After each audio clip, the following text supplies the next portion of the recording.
मेधा शुरू से ही पढ़ने में होशियार और मेधावी छात्रा थी। अच्छी पढ़ाई के बाद अच्छा कॉलेज सिलेक्शन और फिर बहुत अच्छी जॉब।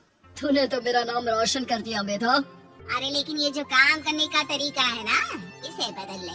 18 घंटे काम करेगी तो कल को बच्चा कैसे संभालेगी? तुम्हारी तरह पागल नहीं हूँ माँ जो बच्चे और परिवार में फंस जाऊँ। मैं तो जिंदगी खुल कर जीऊंगी। सब कहने की बात होती है बेटा, अपने बच्चे का सुख हर कोई चाहता है। वक्त बीतता है और मेधा की शादी हो जाती है। शादी के कुछ सालों में ही मेधा एक सुंदर सी बेटी की माँ बन जाती है। अरे यार मेरी मैटरनिटी लीव खत्म हो रही है, क्या करें? माँ भी नहीं आ सकती, कैसे मैनेज करूँ? ऐसा करते हैं, इसके लिए केयर टेकर रख लेते हैं, वो देखा करेगी इसे। मेधा को पति की बात जम जाती है और वो केयर टेकर की तलाश शुरू कर देती है। एक दिन उन लोगों के घर एक महिला आती है जो दिखने में पढ़ी लिखी लगती है। जी क्या काम है आपको?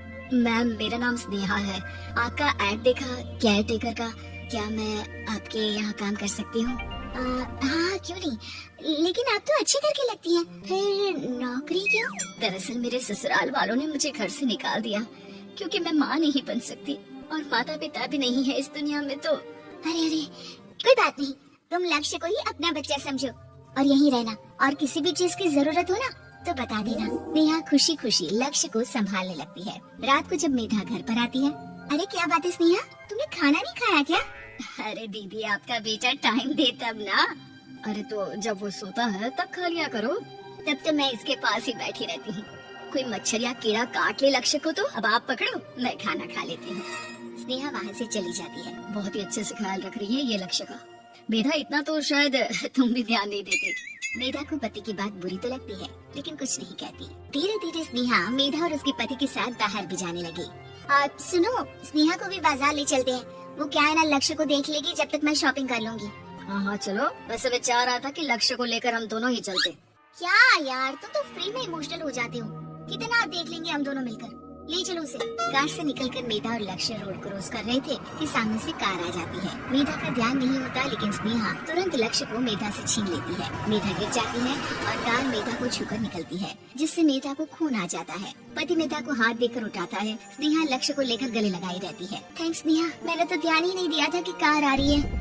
स्नेहा का गुस्सा मालकिन पर टूट पड़ता है। अरे कैसी माँ है आप, अगर आज कुछ लक्ष्य को हो जाता तो मैं आपको कभी माफ नहीं करती। छोटा सा बच्चा है, उसे चोट लगती तो पता है कितनी तकलीफ होती है।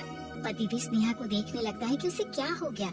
मेधा को स्नेहा पर काफी गुस्सा आ जाता है। घर आकर कहती है, देखो स्नेहा, माना तुम लक्ष्य को बहुत प्यार करती हो लेकिन वो मेरा बेटा है, मैं कभी जानबूझकर उसके साथ बुरा नहीं कर सकती, समझी? मुझे माफ कर दीजिए, मैं लक्ष्य को लेकर कुछ ज्यादा ही सेंसिटिव हो चुकी हूँ। मैं ध्यान रखूंगी कि आगे से ऐसा ना हो। मेधा का मन स्नेहा से अब हटने लगा था। एक शाम मेधा ऑफिस से घर आती है कि लक्ष्य उसे दिखाई नहीं देता और न ही स्नेहा। वो स्नेहा के कमरे में जाती है जहाँ दोनों सो रहे होते हैं। अरे स्नेहा, लक्ष्य को आज इस कमरे में क्यों सुला दिया? दीदी मुझे नींद आ रही थी, ऐसे में उसे कमरे में अकेले लिटाना मुझे ठीक नहीं लगा।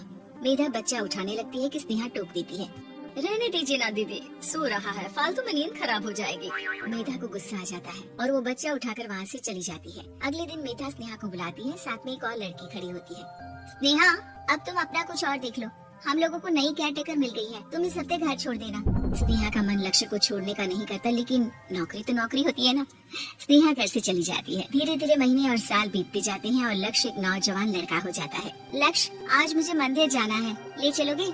ठीक है माँ, एक काम करके अभी वापस आता हूँ, तब तक आप और पापा दोनों तैयार हो जाइए।